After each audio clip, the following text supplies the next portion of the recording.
Bonjour, bonsoir, buenas noches, buenas tardes, lo que sea. Bonjour pour les Canadiens, bon après-midi, bonne fin de soirée bon début de soirée pour les Français, les francophones qui sont en Europe. Donc, on va commencer le live. Voilà, j'ai mis avec un peu 15 minutes de retard. Voilà. Alors, est-ce que vous m'entendez bien?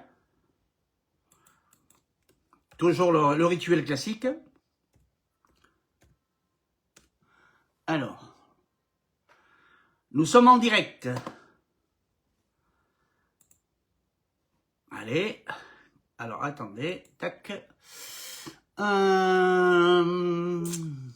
vois là, hop. Est-ce que je me vois déjà?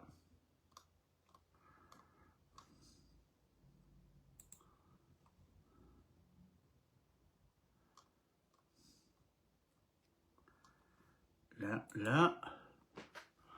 Groupe privé. Alors, je me vois sur mon portable et sur l'écran. Alors, attendez, hop. Attendez. Une personne qui se connecte. On attend que tout le monde... on attend les gens arriver. Alors. Bizarre, là. Je me vois pas sur... Alors... Attendez. Tac.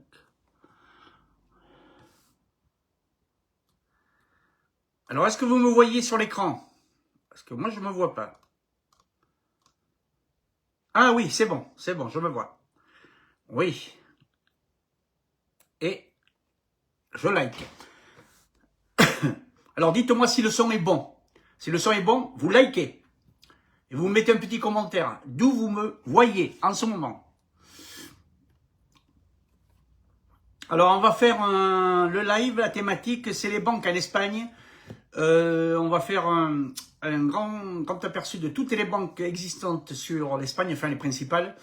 Et on va parler également du type de financement qu'on peut obtenir en Espagne suivant ses possibilités. Voilà, les prêts bancaires, taux fixe, taux réduit, mixte, ainsi de suite. Bonsoir Mustapha. Alors, dites-moi 4 personnes. Dites-moi, bon, les gens viendront au fur et à mesure. Hein. J'avais dit que je viendrais, disons, un quart d'heure de retard. Donc voilà. Ça passe très bien. Très bien. Alors oui. Ah, ULM Évasion Bassin d'Arcachon. Ben, je suis Arcachon, là. Voilà. Bonsoir, José. Très bien. J'ai pas votre prénom ni votre nom. Alors, la thématique du live de ce soir, est-ce que vous la connaissez? Dites-moi oui ou non.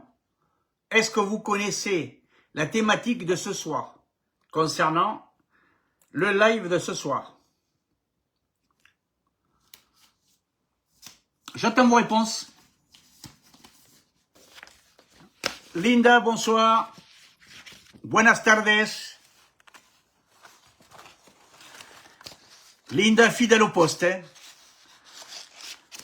Je vais finir par t'embaucher, Linda.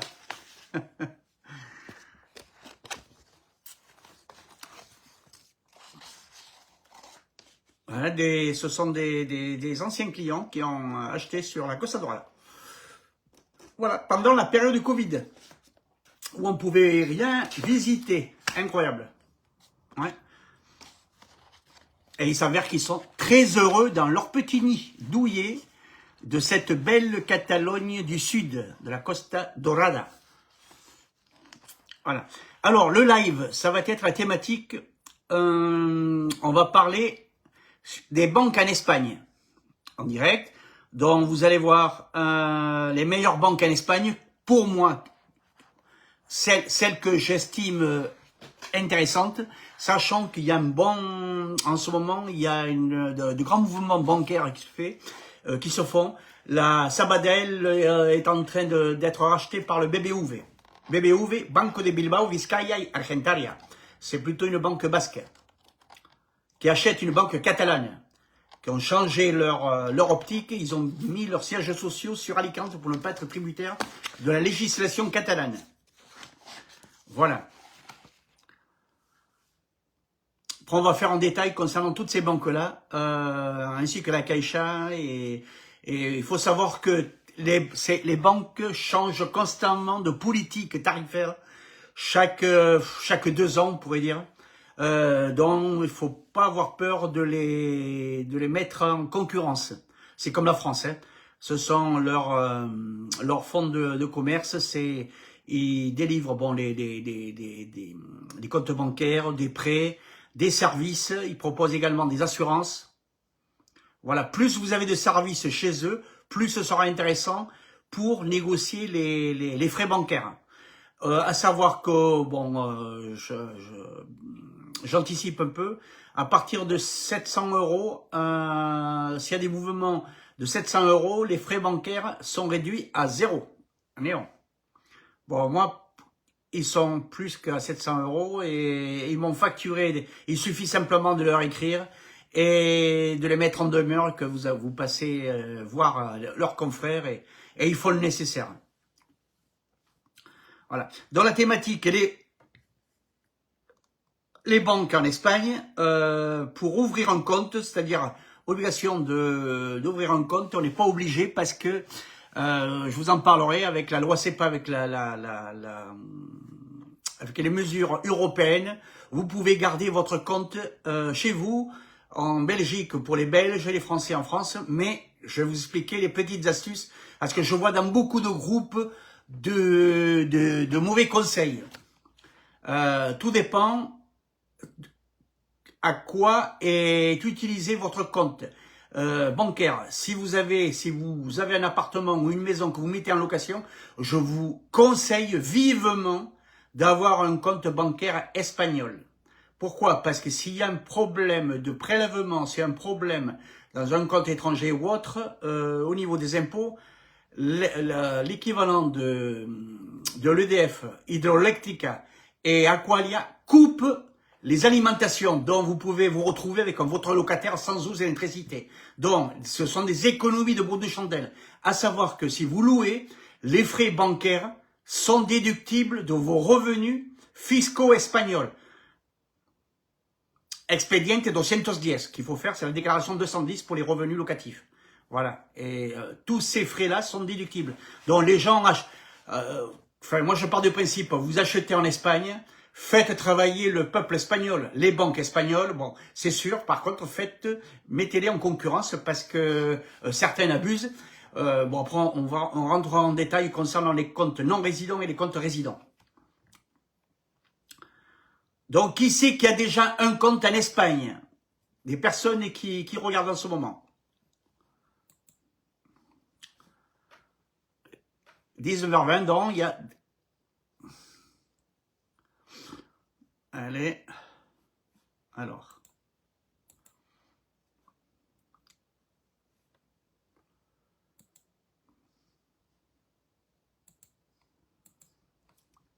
Alors, dites-moi, ceux qui n'ont pas encore de compte, vous marquez simplement « Non, j'ai pas de compte » ou « Oui, j'ai un compte ». Et marquez-moi la banque, dans quelle banque vous êtes. Donc, nous sommes 11 personnes. 11-10.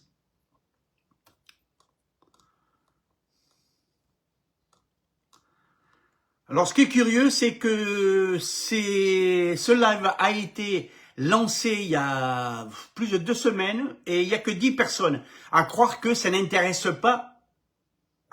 Ça n'intéresse personne, pratiquement. Enfin, pas grand monde. On est quand même 41 000 personnes. Donc, faites le ratio. 11 personnes. Là où nous sommes 12. 12 par rapport à 41 000, c'est rikiki, quoi. J'attendais le live pour 19h30. Voilà, oui, très bien. Bonsoir, non, pas de compte. Non, j'avais mis 19h15, pas 19h30. Oui, Deutsche Bank, ça c'est une banque allemande. Gabriel Versini, oui, c'est Patricia, pas de compte. Bientôt, vous allez en avoir un. Pas de compte. J'ai un compte avec la Deutsche Bank. Soso Fifi. Soso Fifi, marquez-moi votre prénom et nom, parce que Soso Fifi, c'est un pseudo. François Cedinilla, ça c'est espagnol, Cedinilla. Pas de compte. Santander en Catalunya, muy bien, monsieur Philippe Guénon. Fait partie des plus grandes banques espagnoles. les Basques sont très réactifs à ce niveau-là. Vous avez les deux grands pôles, vous avez la Santander et la BBV. BBV, c'est la banque de Bilbao et Vizcaya et Argentaria. D'ailleurs, qui sont en train de, elle est en train de fusionner, d'acheter, la Bilbao est en train d'acheter la Sabadell en ce moment. Je voudrais ouvrir un compte. Oui, mais lesquels? Ben justement, ce live va répondre parfaitement à vos questions. Alors, n'hésitez pas à mettre votre adresse mail. Je vous enverrai le guide gratuit concernant tout le speech que je vais vous faire concernant ce live. Vous aurez les informations propres de ce live concernant les banques. Vous aurez les adresses, des liens avec les banques en question, des anecdotes, des astuces, des choses intéressantes.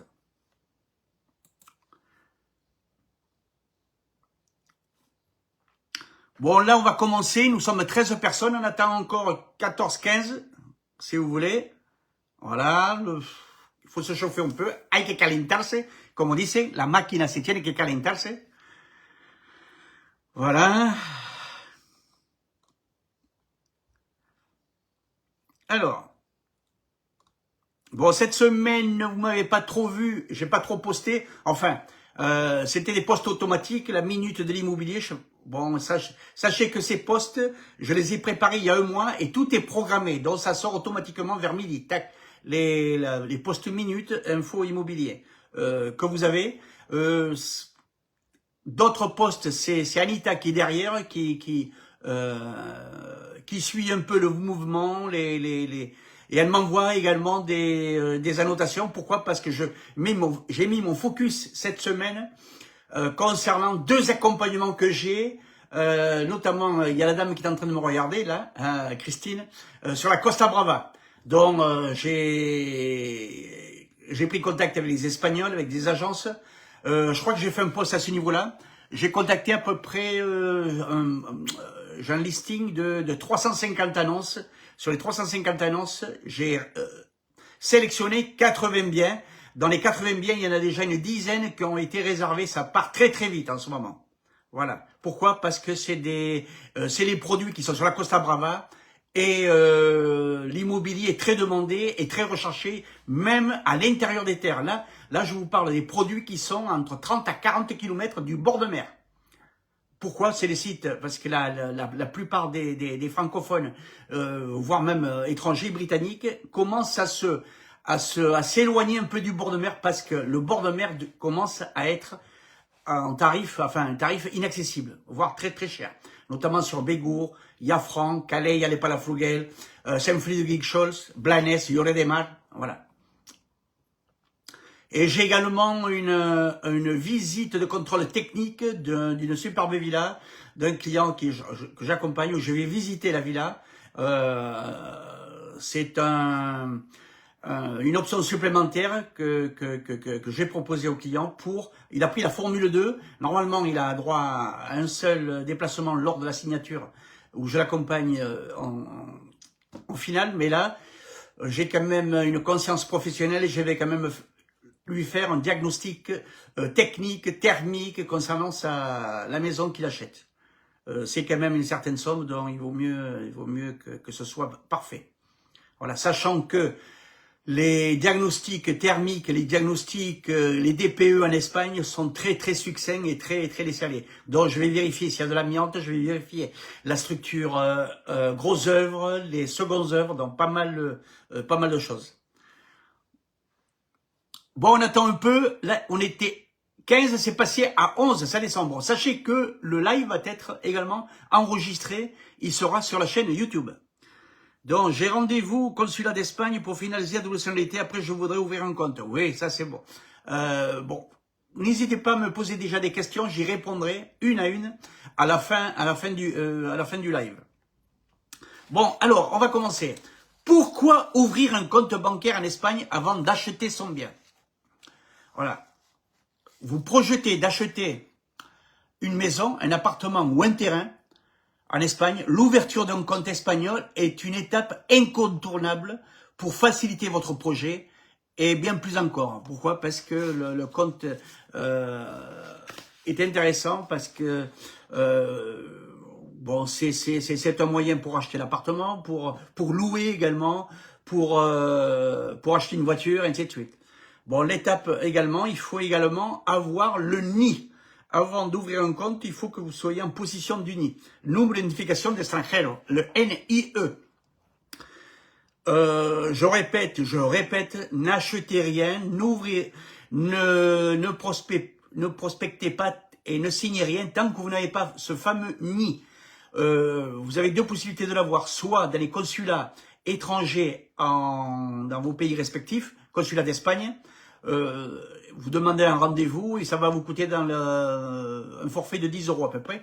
Ou alors, vous pouvez le faire au commissariat espagnol, mais là, il faut être sur place. On va vous demander de faire una cita confirmada et là, on va vous demander au bout de 3-4 semaines d'être présent et tout se fera en local, sur place. Donc, vous pouvez l'avoir sur place. Mais pour les personnes qui achètent en non-résident, moi je vous conseille essentiellement, avant de partir en Espagne, de contacter l'office, le consulat d'Espagne en France, le consulat d'Espagne en Belgique, au Canada, et faites le nécessaire avant de vous déplacer. Quand vous achetez un couple, le NI pour monsieur, le NI pour madame.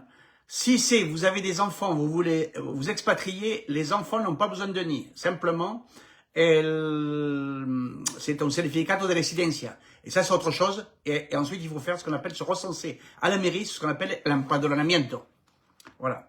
Donc, le compte bancaire, c'est une étape importante. Pourquoi? Il faut mettre vos petits sous dans le compte espagnol, ce qui va vous permettre d'acheter, de faire les virements, ainsi de suite. Voilà. Alors, pourquoi ce compte peut faire toute la différence? Acheter à toute simplicité indispensable pour signer un compromis, régler les frais de notaire et les charges locales si vous achetez en nom propre, obtenir une carte Visa, Mastercard internationale. Alors, l'avantage qu'il y a, même si vous êtes fiché en France ou en Belgique, FICP, vous êtes interdit bancaire dans les banques européennes, françaises, belges, parce qu'il n'y a pas encore de liaison entre les organismes bancaires. Donc, le FICP ou interdit bancaire, ça vous permettra d'avoir une carte utilisable partout dans le monde. Donc, c'est quand même un atout pour les auto-entrepreneurs, les personnes qui ont travaillé en France, qui ont eu des entreprises et qui ont eu des petits problèmes financiers, des problèmes de structure, des problèmes d'interdit bancaire, ainsi de suite. Ça vous permettra aussi de protéger vos revenus professionnels pour ceux qui désirent s'installer en tant qu'artisan, commerçant ou indépendant. Soumis à des saisies, par exemple en France, vous avez dans les pays francophones, ATD, les avis à tiers détenteurs. Si vous avez un compte espagnol, les ATD ne sont pas valables en Espagne. Il faut le savoir, ça. Les règles de territorialité. Donc, c'est quand même quelque chose d'intéressant. Préserver également, c'est une forme aussi de préserver votre discrétion. Un compte en Espagne vous permet de séparer vos opérations privées et professionnelles, tout en restant parfaitement légal. Là, ensuite, bon, on peut parler aussi du statut que vous pouvez avoir. Il y a l'équivalent de l'auto-entrepreneur en Espagne, c'est autónomo. Et la société, c'est les personnes morales, société limitada ou société anonyme. Si ça intéresse des personnes, ça fera l'objet d'un autre live. Voilà. De toute façon, avec Anita, on va faire un petit sondage concernant le type de live que vous aimeriez que je propose pour les semaines et les mois à venir. Donc, vous pouvez également, avec certaines banques espagnoles, tout gérer à distance. Alors, certains ont des interfaces en français. On rentrera dans le détail par la suite. Voilà, donc votre argent est protégé. Les banques, elles sont soumises au fonds de garantie en Espagne, c'est comme en France. Vous avez 100 000 € par la Banque d'Espagne. Là, on parle du territoire espagnol, c'est El Banco d'Espagne, 100 000 €. En France, la loi Sapin, c'est 100 000 € aussi, mais j'ai entendu dire avec les problèmes en ce moment qui se passent en France, ça risque de passer avec la loi Sapin à 50 000 €. Donc faites attention. Si vous avez plus de 50 000 €, 100 000 €, vous risquez d'être pénalisé. Donc, si vous avez plus de 3, par exemple 200 000 sur un compte, mieux vaut prendre 2 banques. Vous répartissez entre les banques pour pour être moins que 100 000 euros. Et ça va passer à 50, ça risque de passer à 50 000. Ils vont puiser sur vos ressources financières. Faites attention. La France est en train d'être décotée. Attention. Important à savoir. Les comptes ouverts à l'étranger doivent être déclarés dans votre pays de résidence. C'est une obligation. Démarche administrative simple, mais obligatoire. Donc ça coûte rien aux impôts d'ailleurs. En France, vous pouvez, il y a une case, je pense, où vous pouvez déclarer que vous avez un compte en Espagne. Il doit y avoir la même chose en Belgique, je pense. Est-ce que c'est bon pour le moment? Ça vous va? Est-ce que vous avez appris quelques nouveautés?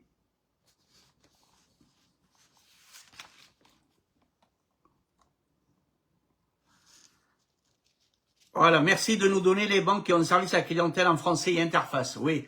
Alors, si ça vous intéresse, nom, prénom, adresse mail. Et je vous l'envoie. Je dirai à Anita de préparer tout ça. Voilà. Bon, elle a été un peu dépassée, Anita. Elle a envoyé les guides et elle avec Emilio, ils sont en train de se mettre sérieusement sur tous les guides. Elle a fini tout ce qui est guide Finca Orales. Et là, elle commence à faire le tri concernant faire l'état de tous les guides des villages. Parce que là, on a eu quelques reproches de personnes qui ont eu des problèmes pour recevoir les guides parce qu'ils étaient trop élevés. Et là, c'est bon, on a trouvé la solution. On va tout mettre sur Google, Google Drive ou sur une boîte avec un lien et comme ça, vous pourrez télécharger le bien. Voilà. Sachant qu'en 2026, je change de CRM, j'aurai un nouveau site aussi qui est en construction. Donc, on va améliorer notre service à la clientèle, si on peut dire. Voilà. Pourquoi? Parce qu'en ce moment, il faut être partout. Le problème avec les réseaux sociaux, il faut répondre sur les emails, il faut répondre sur MSN, il faut répondre sur les WhatsApp, il faut répondre sur le... Heureusement, on n'est pas sur Instagram, enfin, on est un peu sur Instagram, mais je l'utilise pas trop. Là, je vais ouvrir aussi LinkedIn. Donc, c'est beaucoup de contacts. Par contre, il faut se cadrer. Objectif, mon email, perso et professionnel. Les emails restent quand même une valeur sûre. Le tout, c'est qu'il faut qu'ils soient professionnels.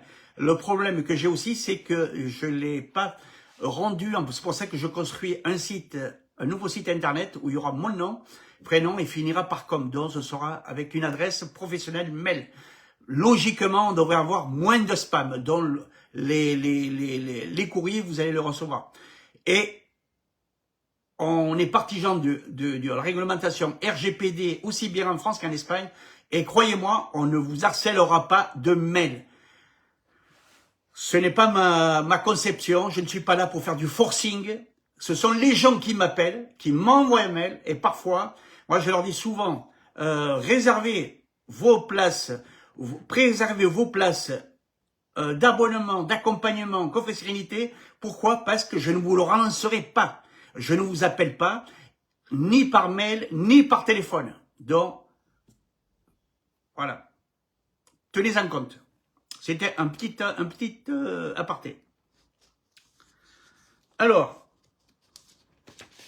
l'ouverture du compte bancaire, est-ce que ça vous va pour le moment? On reprend parce que j'ai eu un message d'une agence espagnole concernant les accompagnements pour la semaine prochaine. Voilà. Alors, l'ouverture des comptes bancaires en Espagne, le cadre européen. Je vous ai fait un petit résumé là. Les directives européennes garantissent la liberté bancaire des mouvements des capitaux au sein de l'Union européenne. Directive de 1988, entrée en vigueur en 1990. Tout citoyen européen peut ouvrir et détenir un compte bancaire dans n'importe quel pays membre. Il peut effectuer ou recevoir des paiements entre États membres sans contrôle d'échange ni restriction. C'est ce qu'on appelle dans le cadre Schengen. Directive bancaire de 89, entrée en vigueur en 93, les banques européennes peuvent offrir leurs services dans toute l'Union sans être obligées d'ouvrir une filiale dans le pays où résident leurs clients. Voilà un petit résumé. En résumé, tout ressortissant européen est libre d'ouvrir un compte dans n'importe quel pays de l'UE, Union européenne. Union européenne. Et les banques peuvent exercer leur activité librement à l'échelle européenne. C'est pour ça que vous avez des banques étrangères. Par exemple, la Deutsche Bank, qui est en Espagne. Il y a la banque aussi hollandaise ING, qui travaille très fort. Inc, la banque Orange, qui était en France aussi, mais qui n'est plus à l'heure actuelle sur la France. Ils ont fermé leur filiale sur la France et ils sont en Espagne. Ils marchent très bien. Donc, je vous ai fait une liste des principales banques espagnoles. Excusez-moi, j'ai fait le virement pour le coffret sérénité. Une erreur a été faite. J'ai versé, je sais pas quoi, là. Non, ben, je vous déduirai, ne vous en faites pas. Comme vous avez pris la formule 2, le coffret sérénité est en déduction. Voilà. C'est un petit aparté. Je répondrai aux questions par la suite. Et puis ouvrir un compte bancaire alors que nous ne vivons pas encore en Espagne. Oui, vous ouvrez ce qu'on appelle un compte de non-résident. Mais il faudra votre présence sur place. Voilà, donc là, on va commencer à parler des principales banques espagnoles, classées de la plus grande à la moins grande au sein du marché espagnol. Suivi d'un aperçu pour ouvrir un compte résident ou non résident, ce qui peut intéresser les francophones souhaitant s'installer ou investir en Espagne. Donc la principale, est-ce que vous connaissez les principales banques espagnoles? Oui, la Deutsche Bank semble avoir fermé des succursales, oui, parce qu'il y a beaucoup moins d'Allemands, ils vendent. Les banques suisses sont acceptées. Non. Enfin, elles peuvent travailler en Espagne, mais il faudra ouvrir un compte espagnol. Vous pourrez recevoir parce que là vous êtes hors Schengen, ils ont des accords. Là, on parle de francs-suisses, vous allez avoir des problèmes de change, faites attention. Donc, l'idéal, c'est d'ouvrir un compte bancaire espagnol et vous faites vos transferts de francs suisses sur le compte espagnol. Et ce sera transmis en euros. La Caixa, voilà. Bonsoir Martine. Voilà. Donc, la principale banque, la Caixa Bank, oui. Très bien. Caixa Bank se sont améliorés. Au départ, ils avaient des problèmes. C'est une banque pour les Français, hein, pour les francophones. Le siège était à Barcelone avant, et là ils ont déménagé, ils sont sur Alicante à cause des problèmes d'autonomie de la Catalogne. Bon, alors la principale banque espagnole, la plus grande, c'est la Santander. En termes d'activité, elle fait partie des premiers groupes bancaires européens. Santander. La deuxième ou troisième selon certains critères. On peut parler de la Caixa. Par contre, quand la BBV va racheter la Bilbao, la Sabadell, elle va passer seconde. Voilà.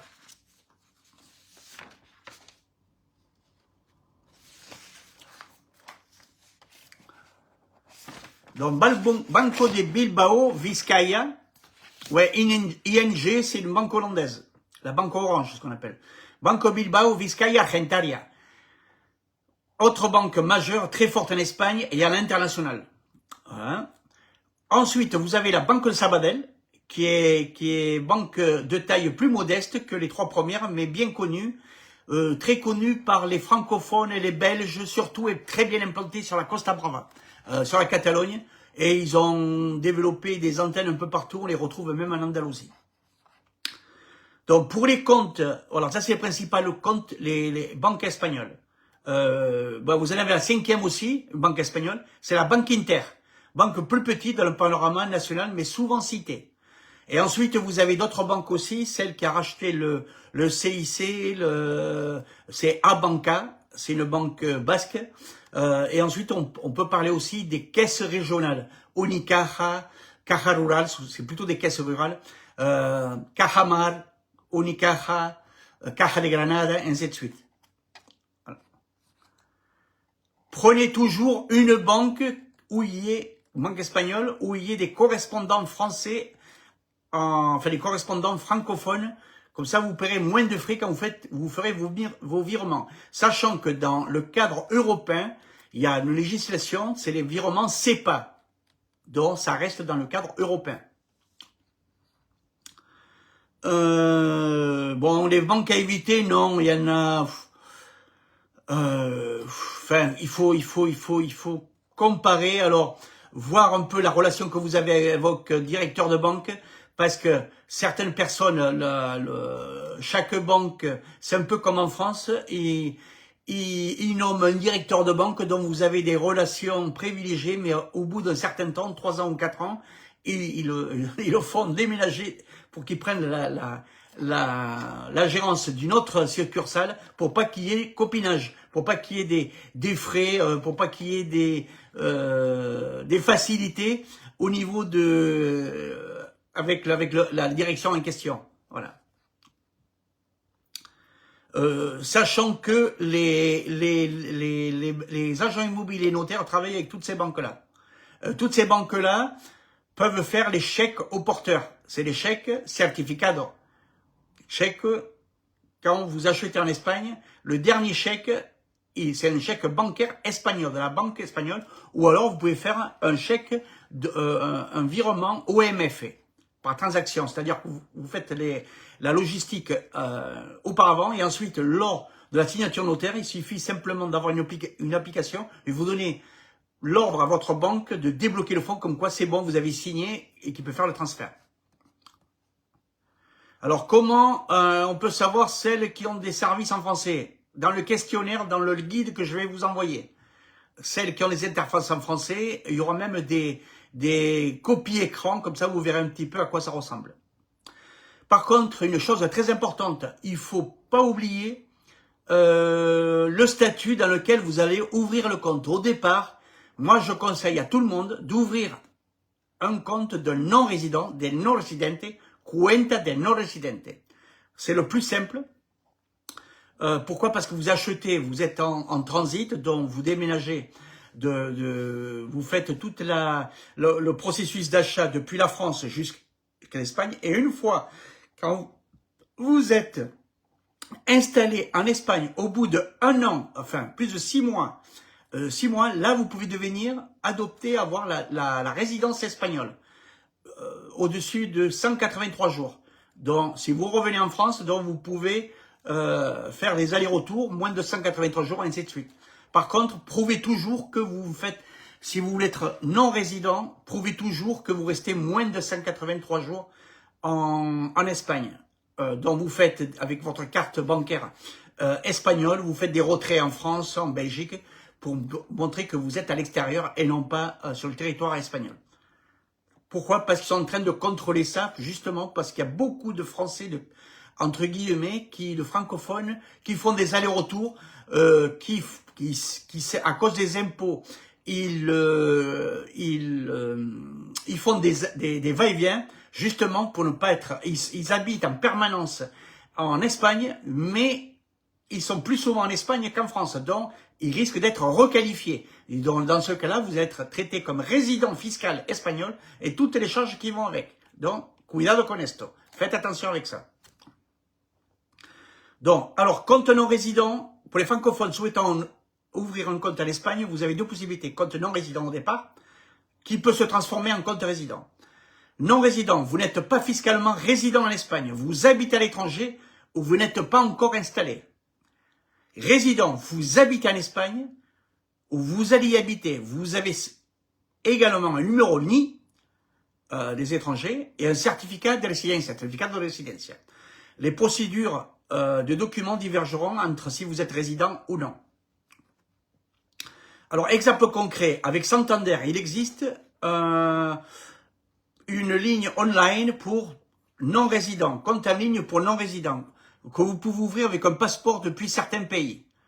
Banco Santander, Punto, plus 2B, Banco Santander, plus 2. Tout ça, ce sont des liens que je vous donnerai dans le guide. Toujours chez Santander, la page dédiée au compte de non-résident indique que vous pouvez ouvrir un non-résident bank account. Attention, il y a une version anglo-saxonne. Pourquoi? Parce qu'il y a beaucoup de Britanniques qui habitent encore en Espagne. Voilà, et qui ont...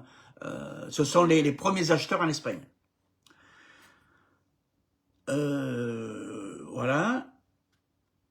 Bon. Bon conseil pour votre situation, étant donné que vous, vos clients, envisagez d'ouvrir un compte en Espagne, peut-être avant ou après installation, ouvrez d'abord le compte de non-résident que vous pourrez transformer en compte résident.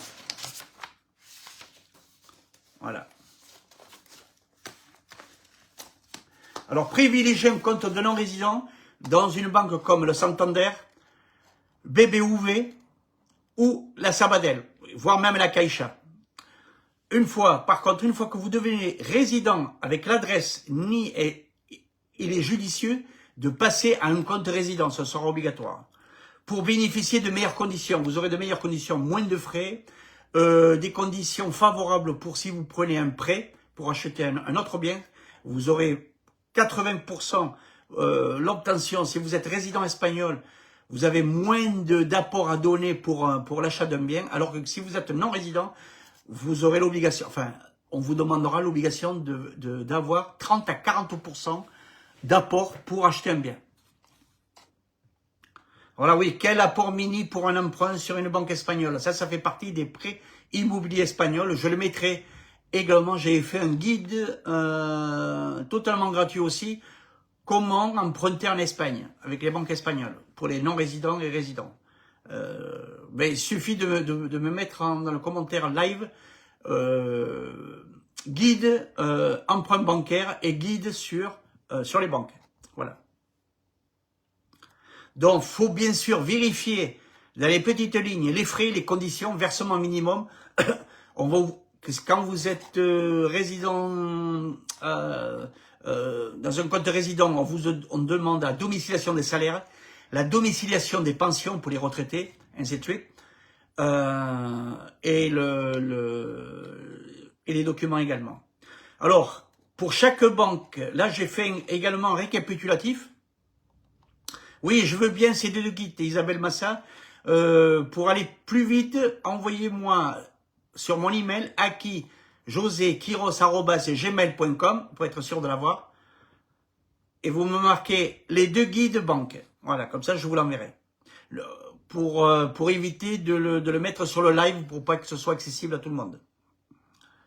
Donc, dans ces guides, vous aurez les différentes conditions pour compte non résident,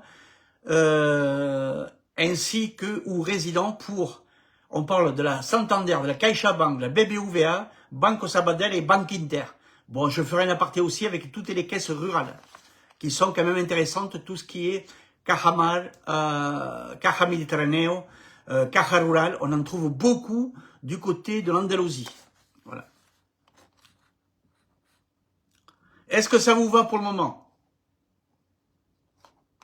Je vais vous marquer aussi dans ce guide, il y a des articles à bien comparer. Il faut faire un bon comparatif avec les frais, les documents.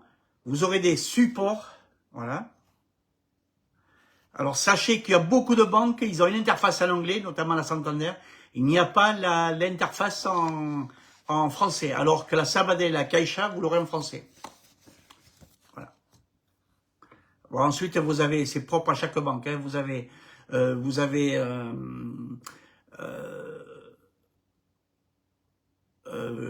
ING aussi, ils ont toute une interface pour les résidents étrangers. Il y a une antenne dans les grandes villes. Alors, par contre, ils sont dans les grandes villes, sur Séville, Alicante, Madrid, Barcelone, ainsi de suite. Alors, sur la Costa Catalogne, vous rencontrerez beaucoup de personnes pratiquant le français. Pourquoi? Parce qu'il y a beaucoup de personnes dans ces banques qui parlent le français. Donc, il n'y aura pas ce problème-là. On parle, attention, l'espagnol d'abord, le catalan, et certains ont des notions de français. Par contre, dès que vous descendez un peu plus en Andalousie, à partir de la Costa Blanca, du côté de Valencia, là c'est espagnol, c'est valenciano. Là, beaucoup de personnes parlent bien moins le français, beaucoup plus l'anglais, le britannique. Voilà. Alors, je lisais un reportage, pourquoi il y a autant de Britanniques en Espagne? Pourquoi? Parce que c'est le premier pays d'expatriation pour les retraités. L'Espagne, la Grèce et l'Italie. Pourquoi? Par rapport à leur climatologie, bien sûr. Alors que la France, on est gâté à ce point-là. Ben, les Français, pour leur retraite, je crois qu'il y a que 16% qui décident de partir à l'étranger, notamment en Espagne. Les Britanniques, le score est époustouflant. 70% s'expatrient en Espagne. C'est énorme. Donc c'est pour ça qu'il y en a... Tout a été fait pour le peuple britannique. Enfin, quand je dis britannique, on englobe les Anglos, les Anglais, les Irlandais, les Écossais, les Islandais, ainsi de suite. Vous voyez? Vous pouvez écrire votre mail. Oui, il y est souvent. Aki, José, Kiros, arrobas, gmail.com. Ne vous en faites pas, je vous répondrai point par point. Est-ce que pour le moment, ça vous intéresse, tout ça, tout ce que je vous dis là? Vous n'êtes pas saoulés?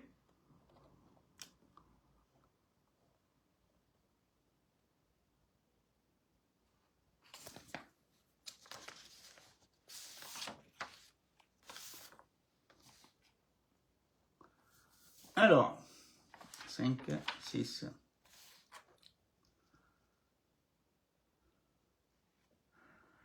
Alors, banque, on va parler comme ça là. Oui, c'est trop bien, Isabelle. Oui, intéressant. Quelqu'un m'a dit, mais j'avais des super lives bien détaillés. Ben, ça me flatte, c'est bien. Non, parce que j'y mets ma passion et j'arrive à faire la part des choses. Pourquoi? Parce que j'ai la double culture, double identité. Je me situe comme un Français, mais un Espagnol aussi. Quand je vais en Espagne, quand je suis en Espagne, j'ai ma casquette espagnole. Soy perfectamente castellano, entonces no hay ningún problema. Et la même chose en France. Donc, la chance que j'ai, c'est que j'ai un vécu en France et un vécu en Espagne. Donc, j'essaye de faire la bonne interface, la bonne adéquation entre ce que demandent les francophones et ce que propose le pays, l'Espagne, avec ses bons et ses mauvais côtés. Attention, je dirais de plusieurs Espagnes. On parle toujours, il y a 17 régions en Espagne. Chaque région a ses particularités, justement, la même chose aussi au niveau des banques. Donc, les banques Sabadell, Caixa, excellentes, et Bilbao aussi, BBV, sur la Catalogne. Plus au sud, BBV, Santander, vous avez la Caixa également, qui est bien implantée, mais le personnel ne parlera pas français. Attention, plus vous descendrez dans le sud, le personnel, il est autochtone, il est local, donc il est espagnol. Castellano, hay que hablar castellano, por supuesto. En Catalogne, c'est une autonomie, c'est la langue espagnole, catalane et française. Vous voyez? Bon, alors, la première banque à Santander, compte non résident, il propose online, vous verrez, tout ceci, c'est sur le guide. Il y a des frais, l'offre en ligne mentionne 0 frais de tenue. Voilà, sur certaines formules, vérifiez l'offre. Voilà, documents usuels, on vous demandera le passeport, carte d'identité pour les citoyens, preuve d'adresse, certificat de non-résident selon le cas et vos antécédents bancaires. Alors certaines banques sont quand même vicieuses, demandent votre état fiscal en France ou en Belgique, donc avec un numéro fiscal pour voir dans quelle situation vous êtes. Une preuve aussi de domicile à l'étranger parce que ce sera non-résident. Voilà. Les documents, vous aurez support documents en français. Santander Espagne dispose d'un site en anglais et d'un support international. Mais le site espagnol ne garantit pas un support en français. Attention. Il existe aussi un service après-vente Santander en France, Santander Consumer France. Mais c'est pas le même service banque détail, c'est plutôt accès pour les banques d'affaires des très hauts niveaux. Donc si le français est important, pour vous, mieux vaut se diriger vers les banques telles que je vous ai dit. Okay? Confirmez toujours la possibilité d'avoir un conseiller francophone, bilingue, Banque Santander. Dans le coffret Sérénité, j'en parle aussi. Tenéis una cuenta en castellano, en français, tac, tac. Ça me donne une idée, je vais peut-être le mettre sur le guide aussi. Les phrases types, très faciles à comprendre, traduites, pour que vous ayez le même langage avec votre interlocuteur, le banquier espagnol. Tenéis un consejero francés en vuestra sucursal, en vuestro banco, por favor, ¿qué es mejor contactarlo? ¿Por teléfono, por escrito, por email, por WhatsApp? ¿Cuál es la mejor manera? Tac, tac, tac. Avez-vous un conseiller bancaire dans votre établissement qui parle un peu français? Ainsi de suite, oui. Voilà. Demande dernière feuille fiscale d'impôt. Oui, mais ça c'est... Alors, principalement dans toutes les banques, on vous le demande, que vous soyez à jour au niveau de vos cotisations fiscales. Notamment aussi quand vous allez demander des prêts. Les prêts, les avis d'imposition de trois avis d'imposition des dernières années. Vos 6 mois de salaire, 6 mois de pension pour un prêt immobilier. Donc, si vous voulez, je pourrais faire un petit speech sur les prêts bancaires espagnols. Est-ce que ça vous intéresse? Mettez-moi sur le live. Oui, prêt bancaire espagnol, oui, live. Et je vous fais un petit quart d'heure à la fin. Ça vous permettra de connaître tout ça. Ensuite, la deuxième banque importante qui est très cotée, c'est Caixa. La Caixa Bank, et ils ont un compte qui est sur Internet qui s'appelle Hola Bank. Compte non résident clients internationaux, CaixaBank propose Hola Bank, un service dédié aux clients internationaux et résidents étrangers, permet l'ouverture à distance pour certains profits. Mais, quel lien entre les impôts et les prêts? Oui, non, attention. Non, vous n'avez pas... Isabelle, non, c'était pour savoir si ça vous intéresse de connaître les conditions pour l'obtention des prêts pour les prêts immobiliers espagnols, pour l'achat d'un bien. On reste toujours dans le financement bancaire de la banque. Voilà. Je vous donnerai des généralités, attention. Après, c'est toujours au cas par cas. Voilà. Alors, CaixaBank, les frais dépendent de l'offre. Hola Bank se présente comme un service d'accueil et conseil multilingue. Les conditions varient suivant le compte et suivant votre statut, suivant votre possibilité et vos revenus et en fonction des services que vous allez leur prendre. Si vous prenez l'assurance chez eux, si vous prenez ils font même les alarmes. Donc tout ceci, ça donne des points. Et ça vous permet d'avoir des réductions concernant les frais bancaires espagnols. Alors sachez que si vous avez des prêts bancaires espagnols et que vous louez, tous ces frais-là sont déductibles. Voilà. Documents usuels pour la Caixa ou la Hola Bank, passeport, carte d'identité UE, preuve d'adresse, toujours pareil, attestation de domicile, votre selon situation, pareil, le NI et certificat de non-résident. Voilà.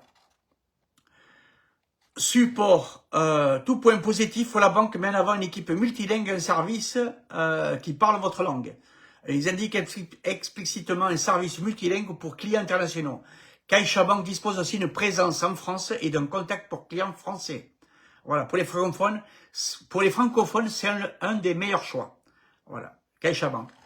Après, troisième banque, la BBVA, Banco de Bilbao, Vizcaya, Argentaria, qui risque, je ne sais pas comment ça va faire quand ils vont acheter le Sabadell, parce qu'il va y avoir réduction de l'effectif, donc ils vont peut-être fermer des agences. Voilà. Il y a une interface sur la Sabadell, une interface en français. Compte de non-résident, BBV vous propose des comptes en ligne sans commission et des solutions pour clients internationaux. Il est possible d'ouvrir un compte sans condition de salaire. Oui. Ça, c'est quand c'est des non-résidents. Les frais. Attention, il faut mettre en avant, en petite ligne, ils disent sans commission, mais regardez les formules. Vérifiez l'offre exacte au moment de l'ouverture, parce que ça change constamment. Documents usuels à apporter comme justificatif. Passeport, carte d'identité, preuve d'adresse, justificatif complémentaire selon la conformité sur l'avis fiscal, ainsi de suite. Voilà. Documents en français. BBV a une présence en France. Ils ont également des accords bancaires avec la BNP, avec le Crédit Agricole, ainsi de suite. C'est les banques correspondantes. Voilà. Il y a un bureau de la BBV à Paris. Donc il est possible, et toujours pareil, demandez également s'il y a toujours du personnel qui parle un correspondant francophone dans cette banque-là. Les supports français, via leurs canaux internationaux, ils ont des filiales également.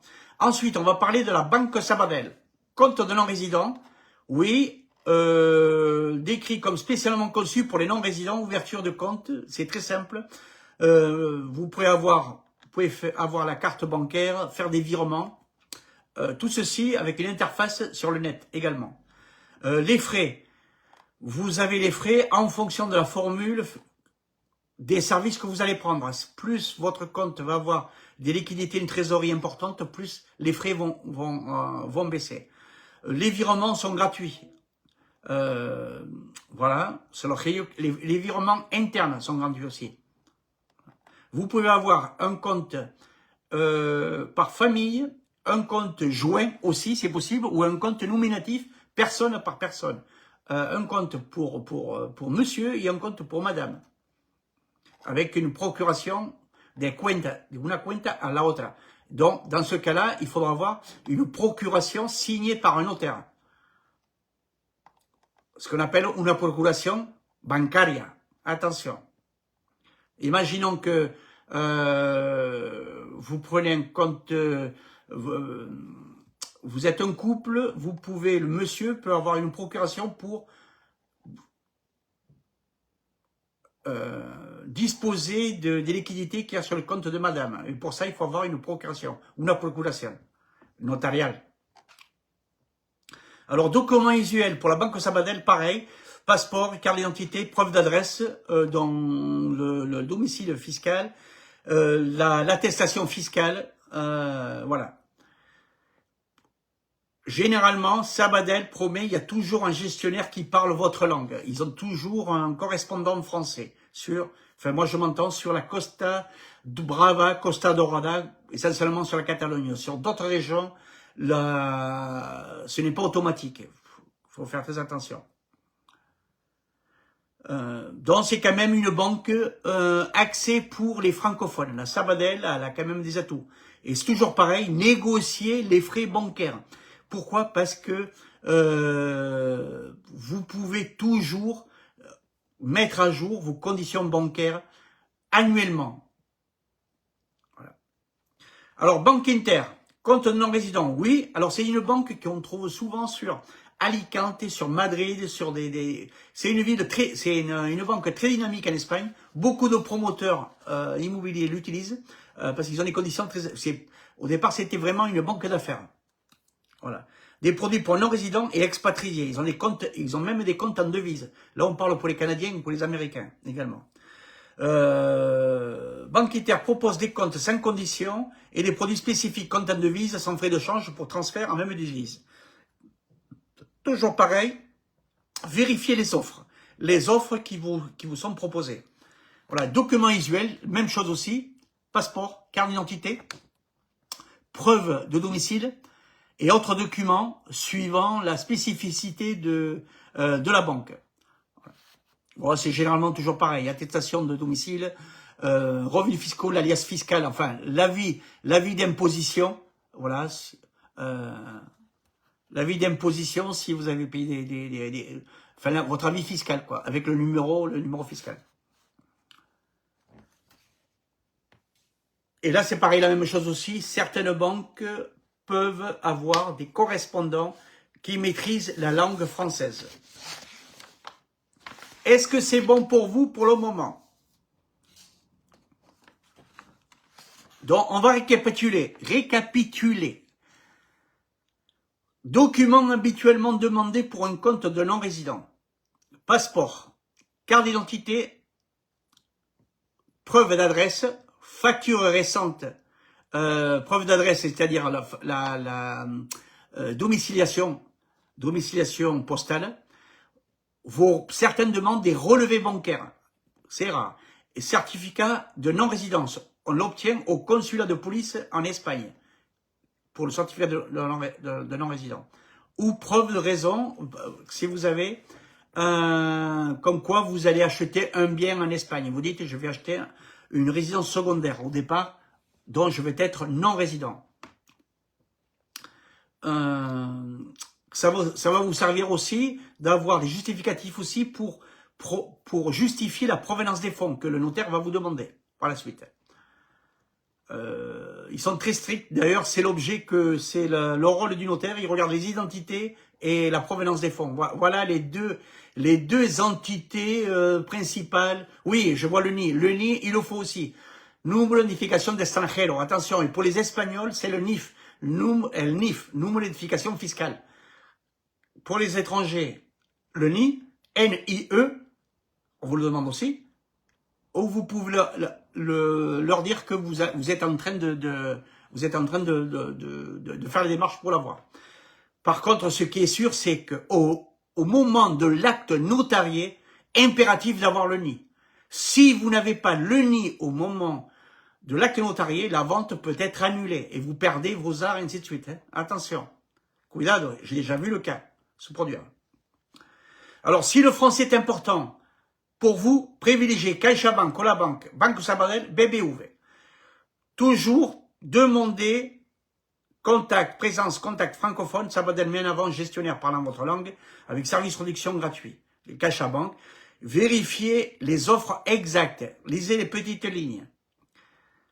Voilà. Il faut savoir que pour ouvrir un compte, il faut toujours demander una cita. Para abrir una cuenta bancaria de no residente. Il faut demander un rendez-vous bancaire. Un rendez-vous pour avoir, voilà. Non, les documents peuvent être en langue française uniquement. C'est pas la peine de faire traduire. Sauf quand c'est des banques, des comptes de société, où vous avez des sociétés, où là c'est les banques, comptes professionnels, où là il faut traduire les statuts de la société et apostiller avec le cachet de la haie. Voilà. Voilà. Quand c'est des... bon là pour le moment, moi je réponds simplement, ce live est fait essentiellement pour les Français résidents, les particuliers. Donc on parle pas d'entrepreneurs, on parle pas de personnes qui veulent créer une entreprise. Il faudra... c'est un peu plus complet. Ça pourra faire l'objet justement d'un autre live, s'il y a vraiment des personnes intéressées. Voilà. Alors, est-ce que pour le moment, ça vous va? Bon, tout ceci, je l'ai noir sur blanc avec des détails, avec les adresses, les sites, les liens, où vous pourrez consulter gratuitement. Ça vous va? Voilà. Alors, est-ce que la partie financement bancaire vous intéresse? Non, ça par contre, pour obtenir le NI depuis la Belgique, là, je rentre pas dans ces affaires. Ça, c'est les délais des consulats. Donc, en France, je sais que c'est au bout de 3-4 semaines, 5 semaines. En été, ça passe même à 6 semaines. Pourquoi? Parce qu'ils sont débordés. Et là, en moyenne saison, vous pouvez y aller. Voilà. Alors, Isabelle, ah oui, donc, prêt bancaire, ça vous intéresse. Financement bancaire. Alors, est-ce que vous avez de quoi noter?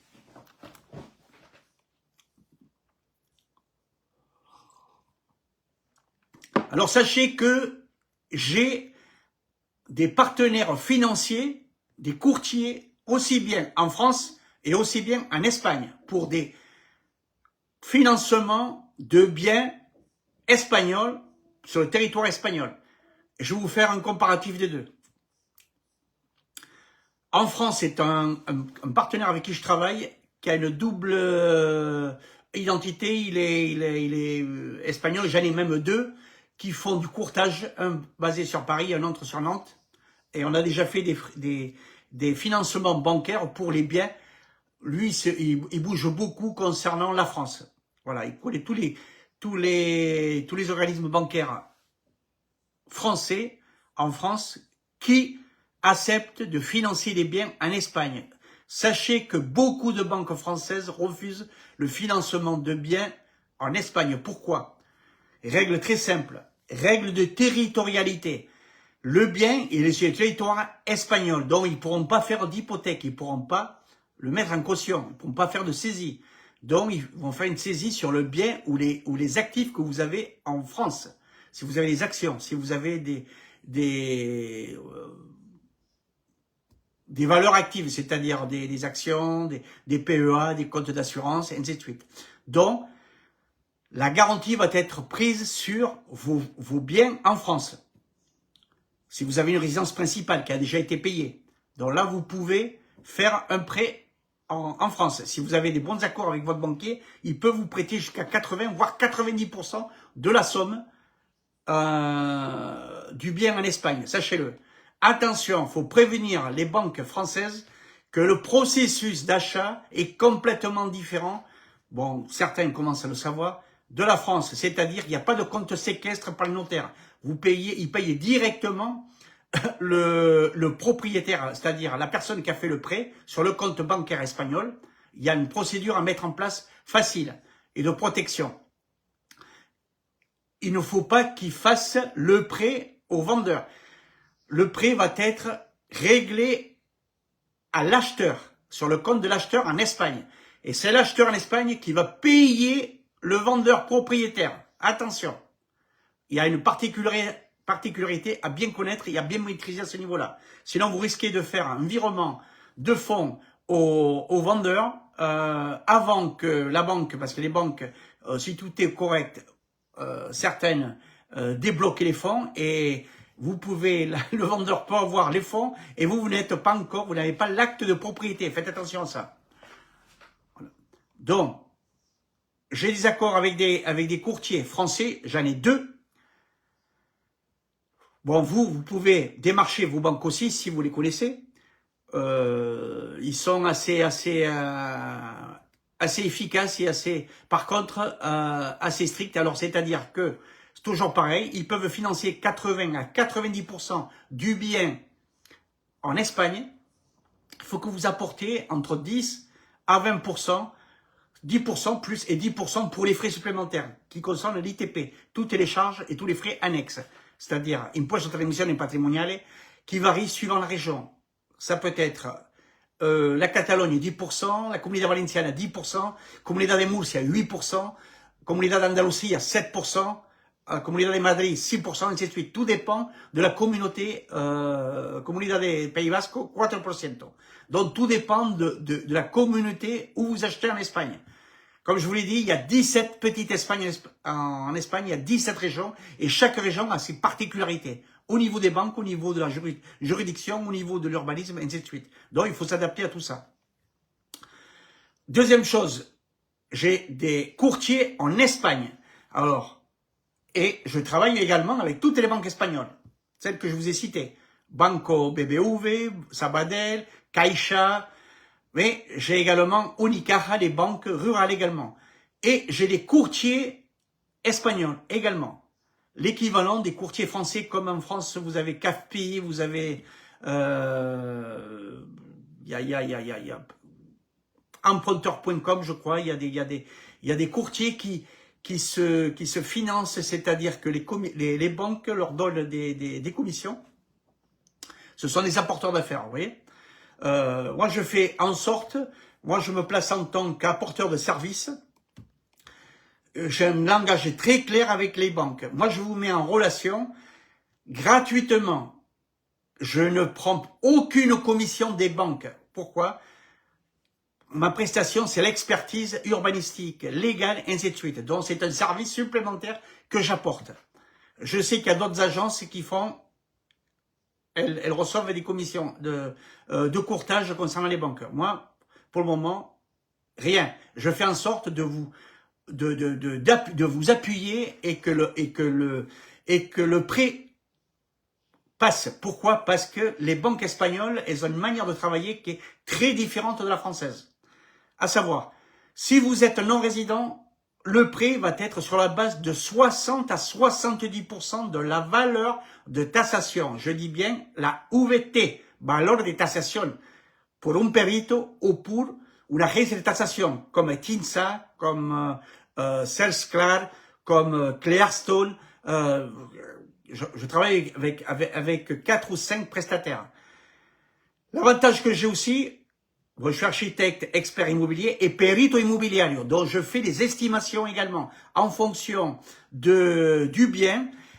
Pourquoi? Parce que la banque dans ce cas-là, elle va mandater un expert de taxation, c'est elle qui le finance, elle englobe dans cette prestation, elle va vous le facturer, elle vous dit que non, mais bon, elle va vous l'inclure, mais la société de taxation va travailler pour la banque. Donc, que va-t-elle faire? Je vous laisse répondre à cette question. Imaginons un cas concret. Vous achetez un bien à 200 000 euros. 200 000 euros, si vous achetez à travers un banquier français 80%, 90%, donc il peut vous financer 180 000 à peu près. En Espagne, 30% de la valeur de vente, donc valeur de taxation. 200 000, 70%, 2 fois 7, 14, 140 000. Mais le taxador, il va passer et il va vous faire la taxation en faveur de la banque, donc il va minimiser le risque et il va vous taxer ça, il va faire une appellation, une estimation, entre 55 à 60%. Donc, 60%, 2 fois 6, 14, donc il va vous dire, ils peuvent aller jusqu'à 140 000. Vous voyez? Donc, beaucoup de gens tombent dans le panneau, s'imaginent qu'ils vont avoir 30%. Non, il y a le taxador qui va venir derrière. La valeur réelle de vente de votre maison, c'est 200 000. Donc, vous ne pourrez pas emprunter plus de 140 000. Non, attention, 140 000, valeur de taxation. Sur 140 000, voilà, ils vont vous prêter 70% de 140 000 et non pas de 200 000 euros. Voilà les nuances. Vous avez vu l'écart? Est-ce que vous avez saisi? Bon, je vais me le noter, je vais mettre ça dans le guide avec un exemple significatif pour pas que vous mêliez les pinceaux. Alors ça, c'est dans les comptes de non-résidents. Si vous êtes résident espagnol, vous achetez les résidences principales. Dans ce cas-là, les taux, les revenus, les conditions financières bancaires espagnoles sont supérieures. Ils vont vous prêter jusqu'à 80% de la somme. 80%, toujours pareil, de la valeur de taxation. Donc, 200 000 euros. La maison, elle est évaluée à 140 000, 80% de 140 000. Est-ce que vous avez saisi?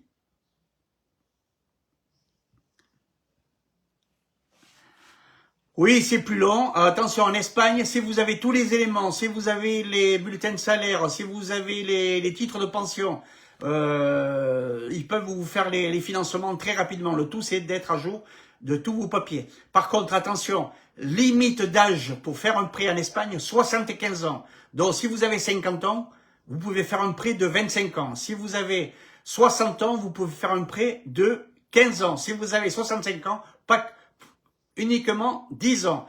Et somme minimale à emprunter entre 70 000 à 80 000 euros. Voilà, ça c'est les conditions bancaires espagnoles. Donc, les courtiers avec qui je travaille ont la même chose aussi, ils ont des conditions. Bon, par contre, eux, leurs taux sont supérieurs. J'ai un courtier qui arrive à financer jusqu'à 75% du bien de taxation, de la valeur même. Donc, c'est excellent. Donc, ils se battent parce qu'ils prennent la différence à leur charge. Voilà.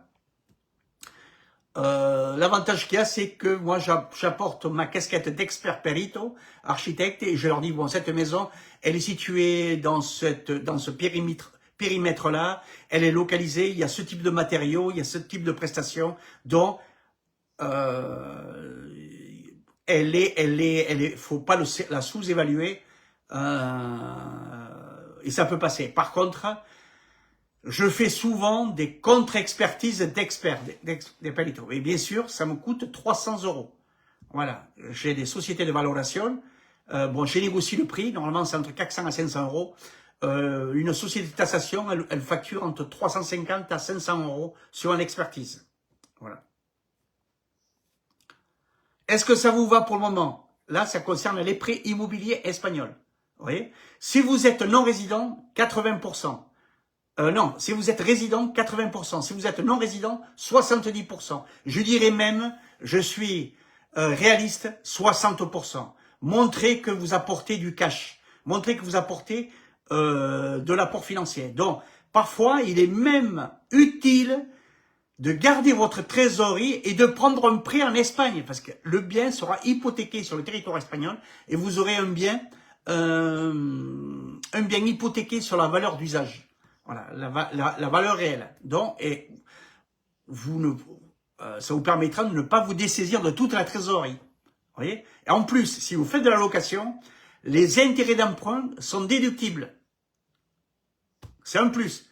Tout dépend si c'est du patrimonial, si vous faites de la rentabilité locative, ainsi de suite. Bon, ça, c'est plus axé sur les investisseurs. Est-ce que c'est bon? Oui, le NI est indispensable. Oui, certificat digital. C'est un certificat digital, il faut le demander sur place. Bon, ils ont mis ça pour... c'est une procédure à faire au niveau télématique. Voilà. Il y a les agences, il y a les restos sur place qui peuvent vous renseigner. C'est facile à faire, il n'y a pas de problème. Alors, est-ce que ça vous convient, ce live concernant les banques et les procédures, les biens immobiliers? Nous sommes, il est 20h23, ça fait déjà pas mal de temps qu'on est sur le... Alors, attendez, hop.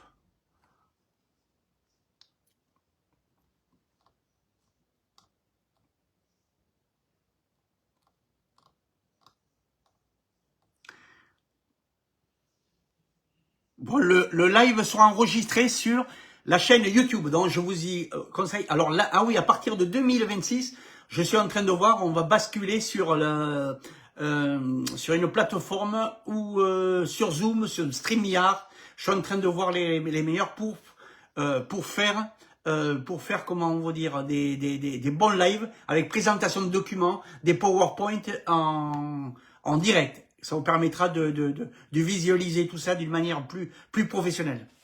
Beaucoup d'infos, merci, oui, c'est exact. Vous avez vu que c'est... je commence à maîtriser, enfin, je maîtrise pas mal, je me forme. En plus, chaque année, là, par exemple, pour mon déplacement, pour mon accompagnement que je vais faire sur la Costa Brava, je vais en profiter aussi pour voir mes partenaires bancaires et voir les dernières conditions qu'ils ont adoptées, ainsi de suite. Donc, je n'arrête pas. Je remets à jour tout mon fichier partenaires financiers, les banques, ainsi de suite. Vous voyez? La Catalogne. Pourquoi? Parce que c'est très, très spécifique. Alors, ce que je voulais, oui, et on en apprend chaque semaine et aide dans nos stratégies, absolument. Ça, c'est bien. On apprend toujours, hein. Et sur le coffret Sérénité, c'est... Là, ce que vous voyez, là, c'est un dixième, même pas, un centième de la documentation que je délivre dans le coffret Sérénité. C'est énorme. Voilà. Taux d'intérêt, pareil qu'en France. Oui, voire même, ils utilisent l'Euribor, donc c'est les taux européens. Par contre, les taux bancaires espagnols sont plus intéressants que la France en ce moment. À cause de quoi? De la politique de notre cher président Macron. Voilà, donc tout est lié. Les intérêts d'emprunt en France sont en train de monter à cause de la situation économique française. Alors qu'en Espagne, l'économie va très bien. Bon, c'est pas parfait, il y a des problèmes aussi, problèmes structurels également. Mais l'Espagne, comme l'Italie, fait partie, comme le Portugal, fait partie des pays européens en tête de liste au niveau de l'expansion. Faut dire que ils arrivent à tirer les épingles du jeu. Voilà. Et il y aura de plus en plus, comme je vous avais dit, là, il y a 2 semaines, j'étais dans la région Champagne et Bourgogne. Il y a des gros patrimoines immobiliers qui se délocalisent en Espagne, entre autres. Donc, c'est un signal, c'est qu'ils ont des choses, enfin, intéressantes. Et je pense qu'il y a un ras-le-bol fiscal sur beaucoup de choses. Il y a un climat, je pense, anxiogène. Bon, moi, je le sens pas trop ici sur Arcachon, mais en Espagne, je sens qu'il y a, enfin, il y a une ouverture d'esprit que vous n'avez pas ici, quoi. Il est à combien actuellement en Espagne? Mais ça, je vous mettrai des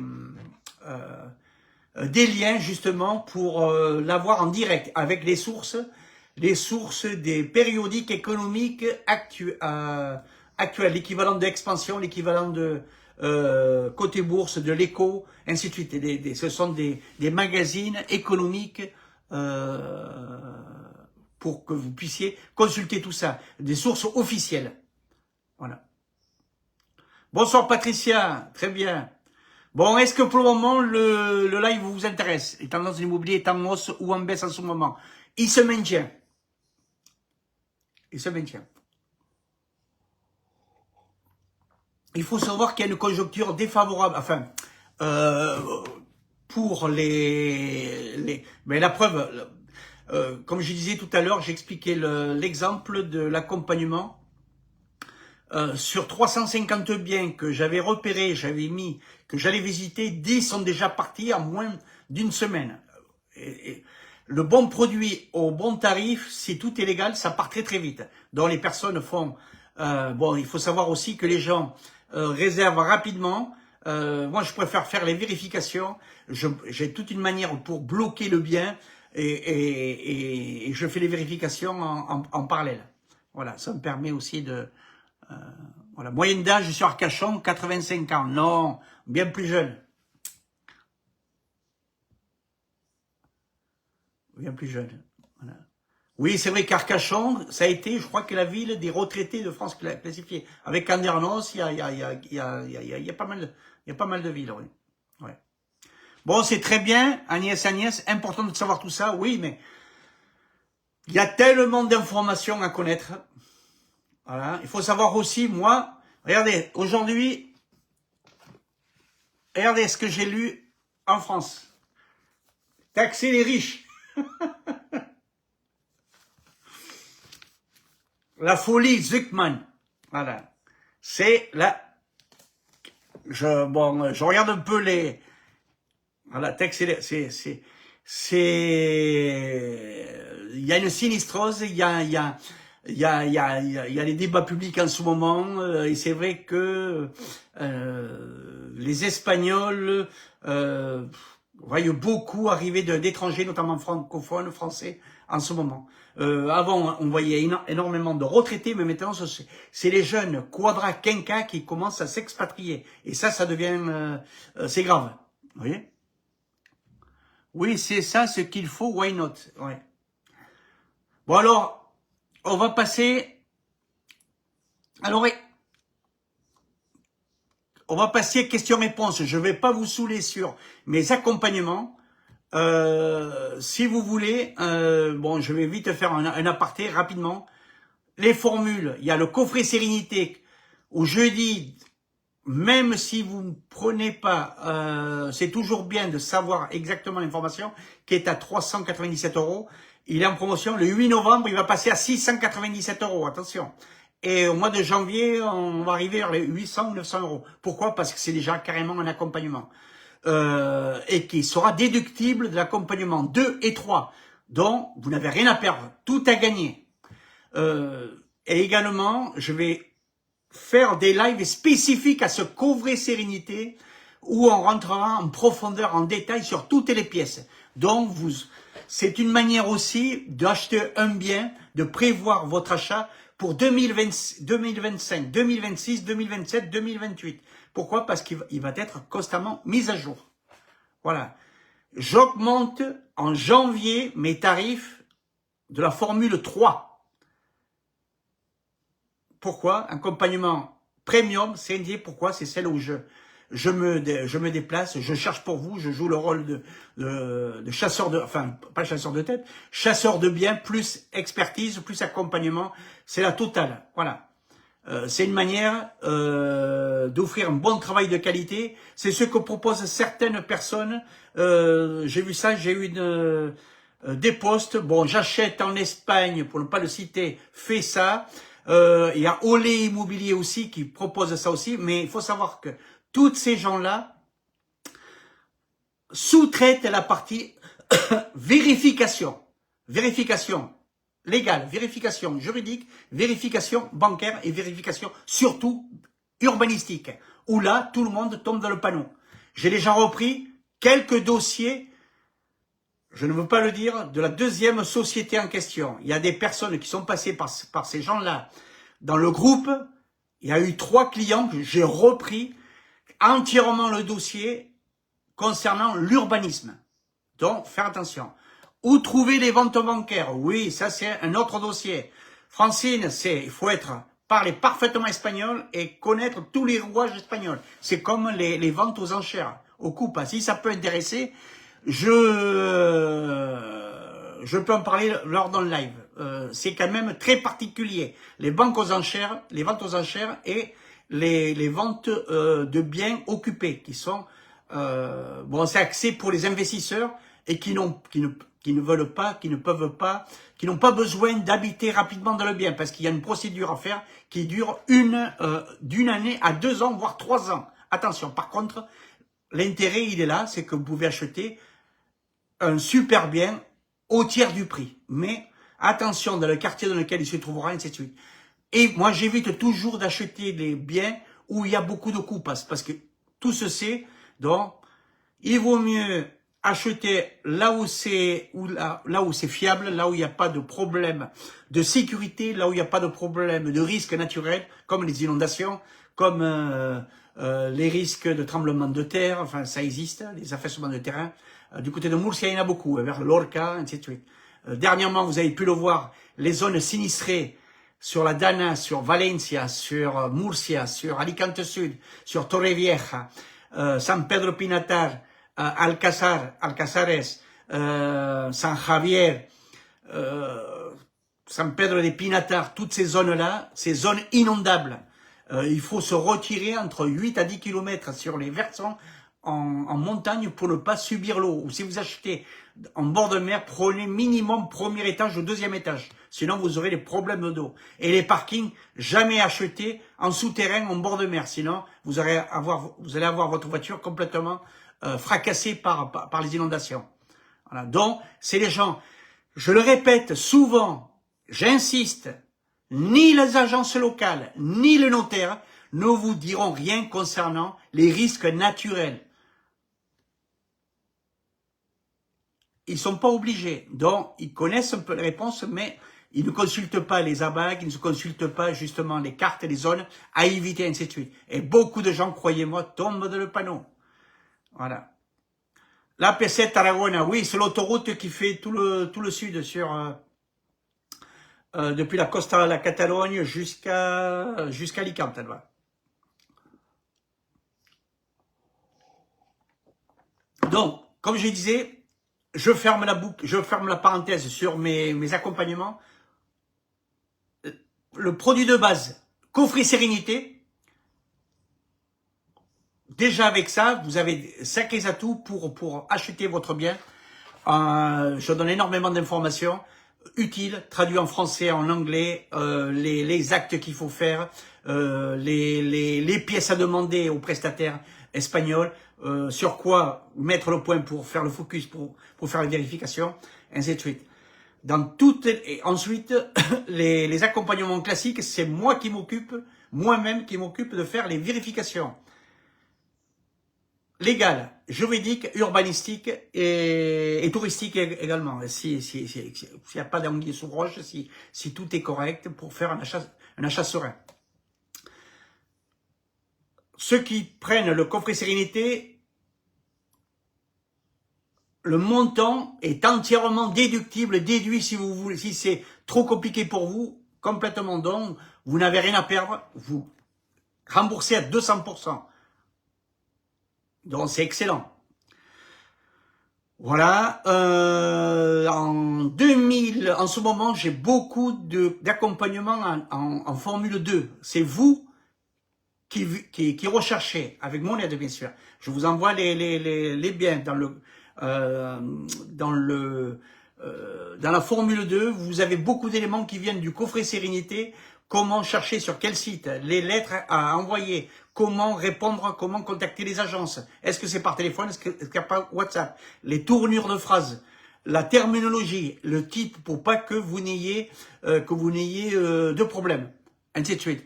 Et très important, le coffret sérénité mise à jour chaque trimestre. C'est pour ça que j'augmente le tarif au fur et à mesure. C'est sûr que les premiers bénéficiaires ont bénéficié de prix intéressants, mais là, le travail est tellement ardu que je peux pas vendre ce bien, enfin je vais vendre ce service, brader ce service, je peux dire. Je suis en train actuellement de faire des partenariats avec des avocats de très haut niveau qui maîtrisent la législation française entre la France et l'Espagne. Écoutez-moi bien, j'ai eu pour 900 € d'honoraires, 2 heures avec un des meilleurs avocats sur Paris, qui a un bureau sur Paris, et un autre sur Madrid. Ils sont en train d'ouvrir une antenne sur Malaga et une autre sur Alicante. La consultation chez eux m'a coûté 900 €. 2 heures. Et j'avais quand même des questions. Il me dit, mais non, je veux un service d'excellence. Pourquoi? Bon, ça concernait aussi pour des investisseurs à haut pouvoir d'achat qui ont patrimoine immobilier en France et ils veulent justement tout transférer sur l'Espagne. Donc, il y a des montages financiers à mettre en ligne de compte, sachant qu'ils avaient plusieurs CCI en France. Et justement, ils rentrent dans les carcelles du gouvernement français. Ils avaient créé un montage d'holding qui va être complètement pénalisé en France. Donc, je risque d'avoir des retours de ces gens-là. Voilà. Donc, je vais faire dans le coffret sérénité, je mettrai les liens de ces avocats d'un niveau top international, où je suis en train de négocier des tarifs. J'ai déjà le réseau de contacts que j'ai personnel d'avocats propres pour les particuliers sur l'Espagne. Sur Malaga, j'ai un des meilleurs. Sur Alicante, j'ai un des meilleurs. Du côté de Torrevieja, Orihuela, j'en ai des meilleurs. Enfin, pas exactement Torrevieja, Orihuela, Costa. J'en ai un sur Barcelone. J'en ai un sur San Feliu de Guixon, à côté de Playa de Garo. Donc, dans chaque région, j'en ai un sur Séville, j'en ai un sur Jerez de la Frontera, j'en ai un autre sur Cadix. Donc, chacun spécialisé dans sa thématique. J'en ai un sur l'Extremadura, du côté de Cordoba, spécialisé dans les fincas rurales, le top du top, dans toutes les législations agraires. C'est pour ça que quand j'ai fait mon guide fincas rurales, que j'ai diffusé à 47, maintenant 57 €, il y a énormément d'informations que j'ai captées grâce à ce partenaire. Voilà, un avocat donc et d'ailleurs, je pense que j'ai mis ses coordonnées dans le guide Fincas Rurales, qui est inscrit. Donc, c'est pour vous dire que je fais en sorte de mettre à jour tous mes documents. Je me forme moi également aussi. Pourquoi? Parce que la législation évolue constamment. Voilà. Je pensais à autre chose aussi. Si vous pouvez, on va faire un sondage. Quels sont les live que vous voudrez qu'on développe pour les saisons à venir. Alors, quel type de live vous intéresserait? Non, dans les locations courte durée, non. Je suis en train de le voir avec des partenaires espagnols avec qui peuvent vous trouver l'appartement, le logement. J'en ai un sur Barcelone. Je suis en train de faire des partenariats que je suis en train de former.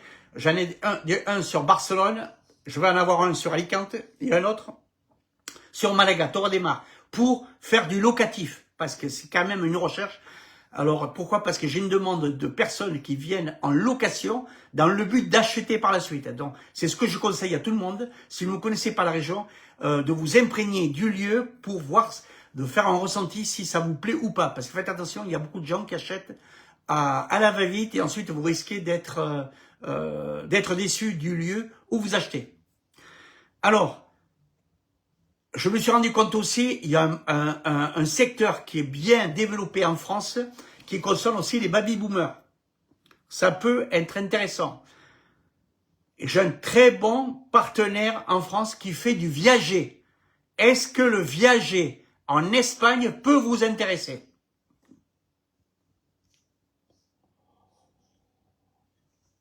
Alors, vous savez comment ça marche, le viager? Le viager en France, il y a la même chose en Espagne. Mais le processus est complètement différent. C'est-à-dire que ce sont des personnes âgées. c'est souvent des viages occupés sur une tête, deux têtes, et qui vendent avec le bouquet plus une rente. Alors, les plus chers, ce sont les viagers non occupés, où là, bien sûr, il est libre, vous pouvez l'utiliser de suite, mais vous continuez à payer. Par contre, si c'est occupé, ça va, il y a tout un dossier à mettre en ligne de compte en fonction de l'âge de la personne, en fonction de la quotité, et ainsi de suite. Alors, ça s'adresse aussi bien à des Français qui sont propriétaires en France, qui peuvent mettre leurs biens en viager en France, le vendre en France et acheter. Ça leur fait le bouquet. Avec ce bouquet-là, ça vous donne la possibilité d'acheter en Espagne. Et vous n'êtes pas obligé de vendre votre bien en France. Oui, le viager, non, car c'est une loterie. Oui, Chris, c'est en fonction, oui, il y a... Mais c'est une manière aussi d'être propriétaire. Vous pouvez faire des achats intéressants. Voilà. Pourquoi? Parce que cet après-midi, j'ai discuté avec un confrère français, le spécialiste du viager. Je vais même faire un live avec lui pour voir si on peut adapter le concept en Espagne. Pourquoi? Parce qu'il y a beaucoup de Français qui ont des biens en Espagne qui sont en train de les vendre, ils risquent de les vendre en viager pour faire une donation, le bouquet ça leur permet de les verser aux enfants et eux vont occuper le viager de temps en temps. Donc, les personnes, le Français pourra acheter ce viager-là à un tarif moindre et occuper le viager quand ils ne seront pas là. Je pense que c'est une solution envisageable. Voilà. Je vais voir, on va poser un questionnaire, voir concernant le viager en parallèle aussi bien la France que l'Espagne. Ça peut intéresser des personnes. Le viager Michel Serrault. Oui, il y avait la fameuse aussi Madame Calmette qui a vécu jusqu'à 120 ans. Oui, c'est vrai. Mais il faut savoir qu'il y a énormément. Pourquoi? Parce que avec le comportement des familles en ce moment, les papis ne peuvent plus voir leurs enfants, ne peuvent voir leurs petits-enfants. Croyez-moi, en France, j'ai lu une étude, énormément de personnes vendent en viager, ne cèdent plus, ne font plus de donations, des droits de succession, dont ils partent, ils vendent en viager, avec le bouquet, ils s'achètent un camping-car et ils sillonnent toute l'Europe. C'est une nouvelle mentalité qui est en train de se faire, de se mettre en place. Et la même chose en Espagne également. Oui, le viager, un pacte avec le diable, oui. Oui, parier sur l'amour, c'est vrai. Mais on aide les personnes quand même. Vous aidez les personnes, les retraités, les propriétaires retraités français qui sont en Espagne, ont 78, 80, 95 ans. Ben c'est une manière aussi de vendre à un prix moindre. Voilà, donc vous avez, comme vous dites, c'est le jackpot. C'est vrai, ça peut être... moi non plus, je suis un peu réticent à tout ça. Hein. Mais bon, cette personne-là, le partenaire avec qui je vous parle, qui est sur le territoire français, et c'est un leader du viager en France. Et écoutez-moi bien, et il a 78 ans. Donc je ferai un live avec lui où je lui poserai beaucoup de questions. Si éventuellement, si vous avez des questions à lui soumettre, ce sera le bon moment aussi, le bon moyen. Voilà. Chris aussi, mais pas pour moi. Le viager, en fait, avec le diable. Je me viens toutes les commentaires qu'il y a. Ouais. Ouais. Oui, sur Arcachon, pas mal d'opportunités. Ben oui, parce qu'il y a pas mal de... Ouais, mais vous avez vu les viagers? J'ai vu des viagers, moi, j'étais de suite aussi. Ah, 500 000 € une maison. Ah ben non, c'est occupé 500 000 €. Prix normal, 1 100 000 €, dont le bouquet, et vous aviez à payer une rente de 1200 ou 1500 € par mois. en Arcachon, vous voyez. Et c'est une manière aussi, pourquoi? Parce que ça peut intéresser les gens. Bon, on va faire un sondage pour voir si ça intéresse et pour voir si ça peut intéresser les propriétaires français qui ont acheté en Espagne, qui sont déjà et qui pensent à revenir en France. Voilà. Voilà. Est-ce que on peut passer aux questions-réponses? On a un quart d'heure. Alors, posez-moi des questions. Quand ils touchent une rente, ils ne veulent plus mourir. Vous voyez, mais personne n'est éternel. Je suis déjà trop vieille. Ah là là, il n'y a pas d'âge. Isabelle, vous avez quoi, la cinquantaine, soixantaine, 70 ans?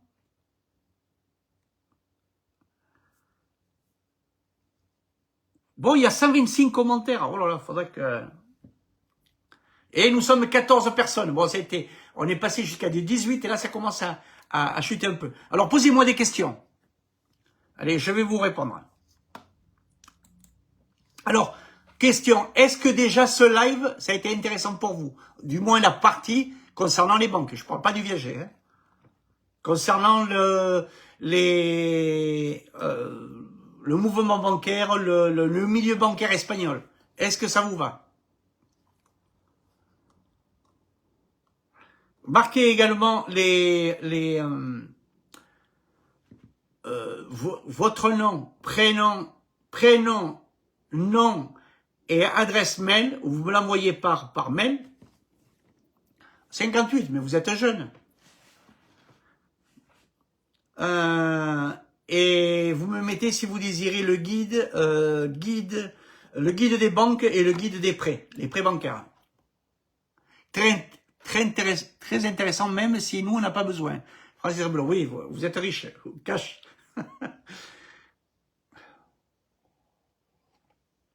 Mais Francine, je vous l'ai déjà dit, optimisez, ne vous démunissez pas de tout le capital. Vous êtes en mesure, d'un pájaro dos tiros, vous pouvez acheter une maison où vous habitez et une maison pour la location et les intérêts et vous prenez un prêt pour cette maison en location et ça vous permet d'avoir des rentes. Et tous les intérêts sont déductibles. Donc là, tout est gagnant là. Moi aussi, pas pour moi, le viager 57 et mon mari 60, non. Pour faire un viager, il faut à partir de 72 ans ou 75 ans, je crois.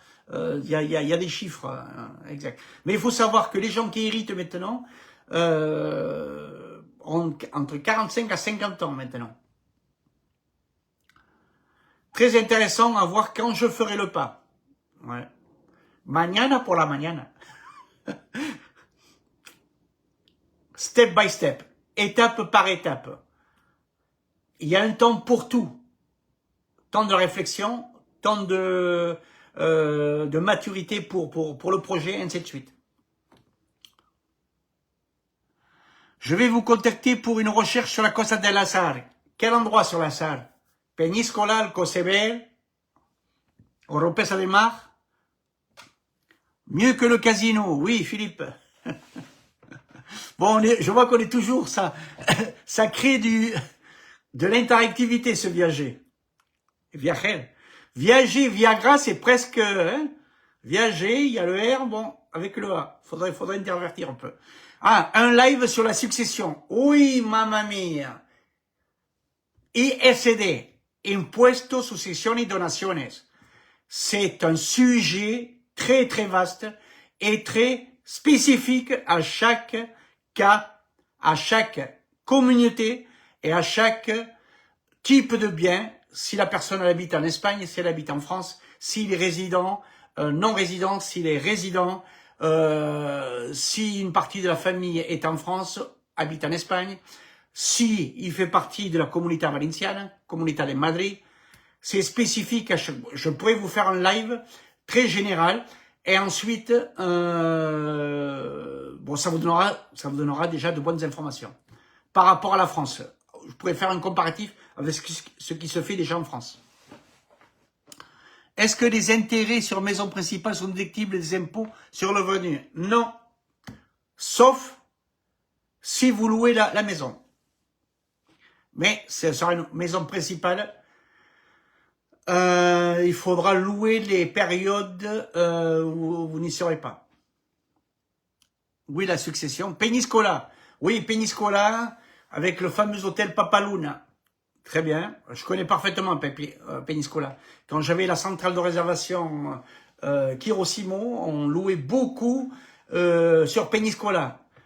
Et il y a les avantages et les inconvénients. Peñíscola, vous avez tout le littoral. Bon, maintenant, ils ont fait la route principale, parce qu'il y a pas mal d'hôtels aussi. Et toutes les résidences, elles sont, la route est derrière maintenant, avec le fameux, la presqu'île, l'hôtel Papaluna. Et il y a du côté en allant vers Alcoceber, Alcalá de Chiver, voilà, qui est intéressant. Au nord, vous avez Viñarros, intéressant. Et Benicarlo, intéressant aussi. Ce sont des villes où on habite toute l'année. Peñíscola, attention, en hiver c'est mort. Muerto. C'est une station balnéaire. Ouais, Viager, Viagra, pas le même vendu. Les gens qui utilisent le Viager utilisent peut-être du Viagra et vice versa. Bon alors, d'autres questions, dites-moi. Bon, on essaye d'apporter un peu d'humour. Hein? Alors, est-ce que vous avez aimé, je vois un commentaire sur les posts, la Minute Imo Espagne, certains aiment bien. Oui, c'est super ces posts, oui, ça vous donne une idée. Mais moi, j'aime bien les lives, ça donne une convivialité, ça donne un côté humain, parce qu'il faut pas oublier que on parle de personne à personne. Voilà. J'essaye de faire en sorte que chaque personne qui me contacte, je me dédie entièrement pour elle et sur elle aussi, pour que ça se passe bien. Dérouler. Ah, le déroulé. Dérouler. Bon, est-ce que vous avez vu le post sur Anita Academy sur le Portugal, c'est fini. La région d'Espagne, 2 fois moins cher qui attire les retraités français. Ça parle de Murcia. Murcia avec avantages et inconvénients. Pourquoi? Parce que la fiscalité est intéressante, l'ITP est à 8%, et parce que c'est une région qui a pas été très développée par le tourisme. Pourquoi? Parce que c'est quand même assez sec, il y a quelques inconvénients, il y a des avantages certes, et ça touche un peu la zone de Massarón, qui est jolie, San Pedro Pinata, et on touche la zone de Mar Menor, où c'est des zones inondables, faites attention. Comme Torrevieja, qui ont été construites sur des marécages. Ce sont donc des non-résidents obligatoirement, c'est-à-dire, quel était l'objet de la question? Non, concours bancaire, pour les banques espagnoles, comme j'avais dit, vous pouvez ouvrir le compte de non-résident ou résident. La même chose aussi pour les prêts bancaires. Vous pourrez être ou résident ou non-résident. Quand serez-vous en Andalousie? Oui, ben donnez-moi là j'ai 3 semaines sur la Costa Brava jusqu'à la Costa Dorada, ensuite un peu la Costa Blanca, et je serai vers mi-novembre en Andalousie. Voilà. Je serai du côté de je vais faire la Costa del Sol et la Costa de la Luz. Voilà. Par contre, attention, l'Andalousie, je préfère plus tard. Pourquoi? Parce que comme ce sont c'est une région ensoleillée, donc les fonctionnaires français. Donc l'Andalousie, je la réserve pour en dernier trimestre pour dès qu'il fait froid en France ou en Espagne, parce que la Costa Brava c'est un peu le climat du Languedoc-Roussillon. Vous voyez? Les fonctionnaires français, je n'ai pas compris. Pour les prêts, fonctionnaires français, pour les impôts, vous les payez, vous continuez à les payer en France. Si c'est pour les retraités, les retraites du privé, vous les payez en Espagne. Voilà. C'est essentiellement là où va la différence.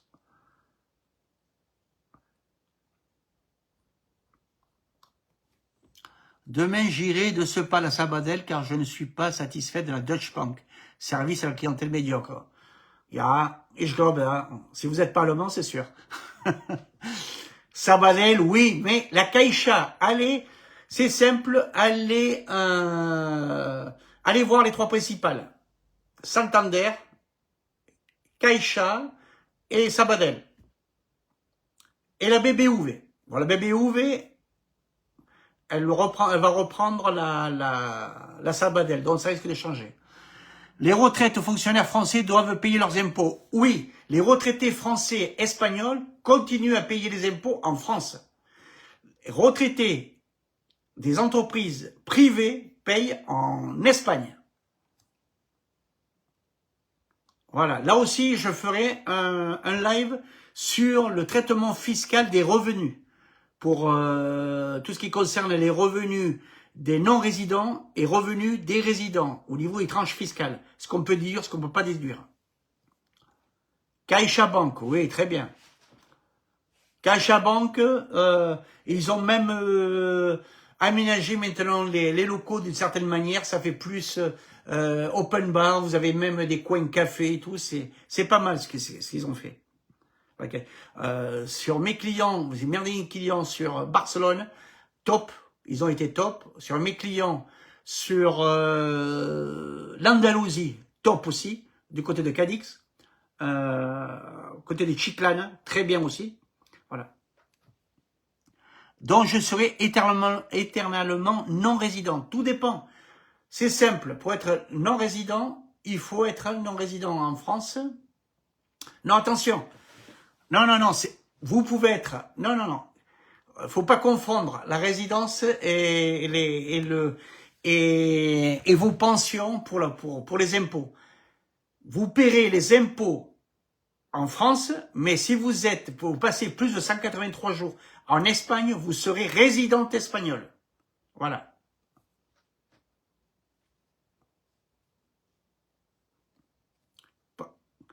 Il y a des particularités. Attention, chaque chose, faut que ce soit très bien, très explicite.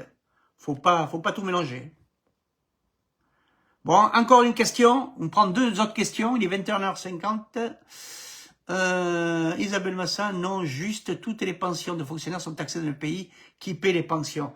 Oui, vous êtes français, voilà. La seule chose qu'il y a, c'est que quand vous êtes en Espagne, la résidence espagnole, vous êtes résident espagnol, pour les pensions, les retraites, vous ne paierez pas ni les RDS, ni la CSG. Ça sera déductible.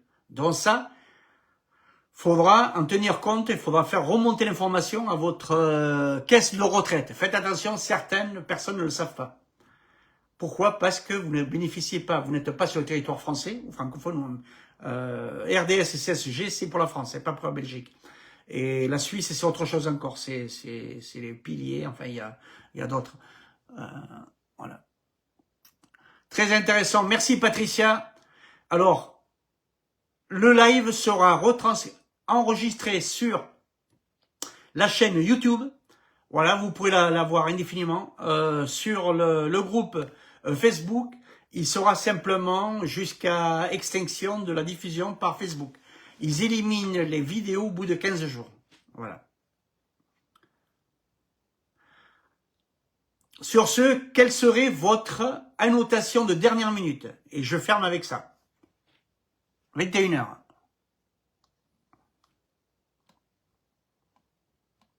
Alors oui, marquez-moi les différents lives que vous voudrez qu'on développe.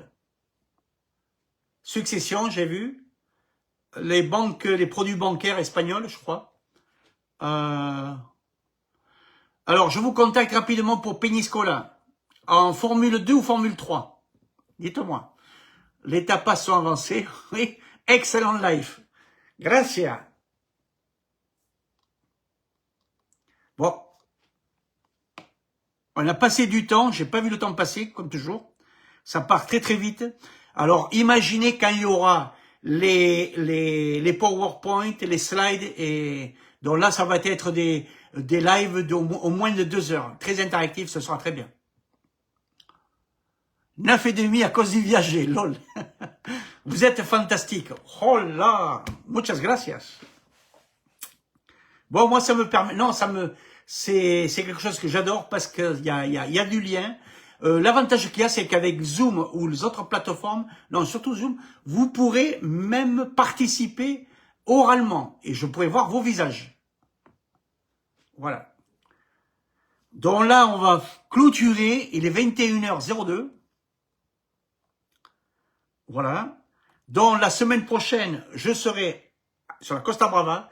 Je vais visiter des maisons sur Sant Feliu, sur Blanes, sur Saint-Hilari-de-Calme, sur Caldes de Malavella, sur enfin différentes régions, à l'intérieur des terres de Lloret de Mar et Blanes et Santa Cristina de Aro, ainsi que vers Sant Feliu.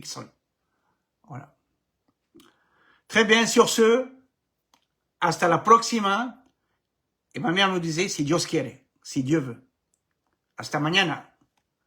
A bientôt. Et bonne intervention sur le groupe. Et ne soyez pas trop strict avec Anita, parce qu'elle est quand même pet sec. Elle a mis des, elle est très, comment vous dire, elle a mis des vidéos parce qu'elle est entièrement pour les produits bio, pour le produit de l'agriculteur, elle a son oncle qui est agriculteur, et elle reproche en ce moment tout ce qui est fait au niveau de l'Europe pour l'agriculture espagnole. Elle est en train d'enlever les oliviers, les agrumes pour mettre des capteurs solaires. Bon, ça c'est un autre point. C'est un peu nos politiques au niveau européen qui sont en train de détruire, je pense, les pays petit à petit. Mais la différence, c'est qu'en Espagne, il y a quand même une unité très forte, il y a quand même une réaction très vive des citoyens espagnols. Sur ce, hasta luego, hasta mañana, si Dios quiere, y el próximo live se lo dejo en sus manos. Vous avez compris? Le prochain live, je vous laisse dans vos mains. El próximo live, se lo dejo en sus manos. Entonces espero la respuesta y el tipo de live que queréis que haré la próxima vez. ¿De acuerdo? Hasta pronto.